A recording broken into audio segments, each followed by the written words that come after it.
In our opinion, this is one of the most deceptive shots in badminton. It not only sends your opponent the wrong way, but when done correctly, it's almost always a winner.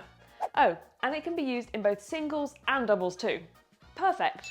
So in this video, we're going to break down the exact technique into 3 easy steps that anyone can follow. And at the end, we'll also share 3 common mistakes that people make that you'll probably want to avoid. So firstly, we have a checklist that you need to tick off before attempting this shot. Item number 1 is your position on the court. You need to be in the mid-court area here. Item number 2 is the height of your opponent's shot. They need to have played a push to the mid-court area that's anywhere between this height and this height.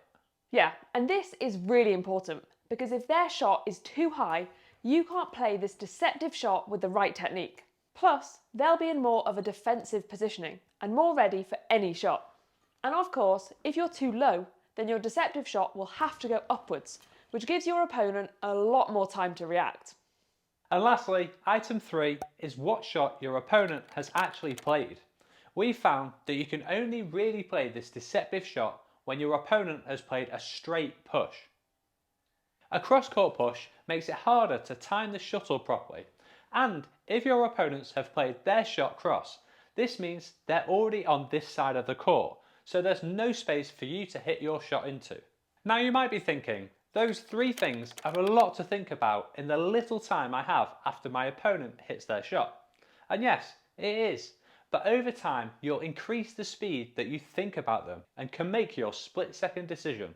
So once you've completed this checklist, you then need to move on to our second step, the preparation. Yeah, and if you don't get this right, then there's no point in trying this shot at all. So, starting at the bottom of your body with your footwork. For both the forehand and backhand side, you ideally want to be stepping out with your racket leg at around a 45-degree angle. However, as you can see, it can also work when you're stepping sideways. The deceptive part of this shot is that your opponents think you're going to play a straight push or drive. So if you're stepping slightly backwards or lunging completely forwards, then it's not going to work. You also need to make sure that your shoulders are facing in the correct direction.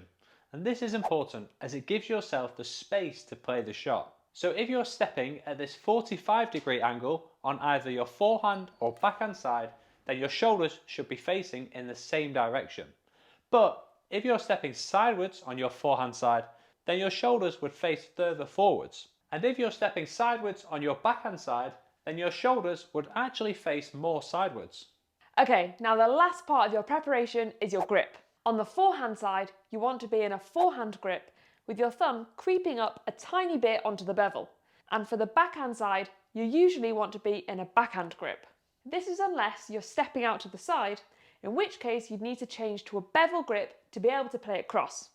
And that's the preparation. Now time to move on to the best part, executing this amazing shot and sending your opponents the wrong way. So first, like you would for the straight push or drive, as soon as you step into the shot, you land your racket foot as you're about to hit it, with your strings facing straight and getting as close to the shuttle as possible, but without hitting it yet. Both of these things together signal to your opponent that you're going to play a straight shot, so they start moving in this direction.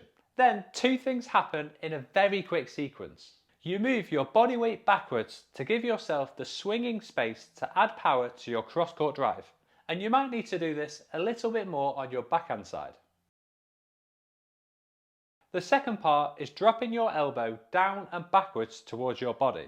As you can see, doing this means that your strings are now facing cross-court as long as you've kept your wrist in the same position. This movement is crucial for you to be able to time the shot well. So, you've done that quick sequence and you're now in this position here. The penultimate step in the execution is to squeeze your grip to hit it cross-court.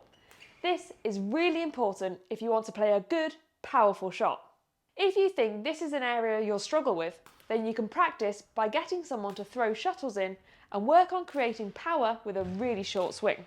The final step is to then watch your opponents walk to the other side of the court to pick up the shuttle.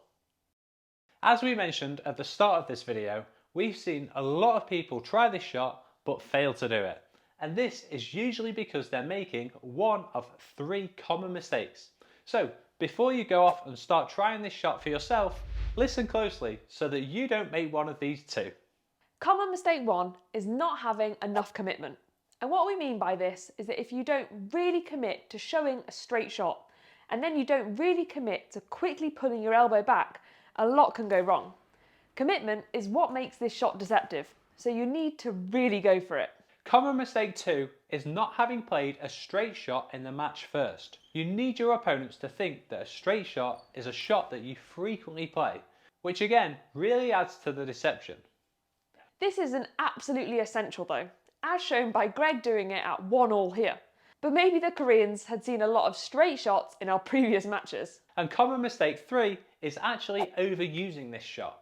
I'll typically only play it once or twice in a match, even if they're both winners, because as you play against better people, they quickly start to anticipate your most used shots. If you're a player who loves using deception, or you just want to add more deceptive shots to your game, we think you'll love trying Greg's favourite ever deceptive shot, now named the Scrambled Greg thanks to one of you guys.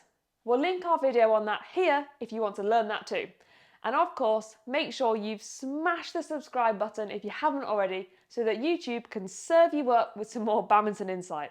And we'll hopefully see you on another video very soon. Bye!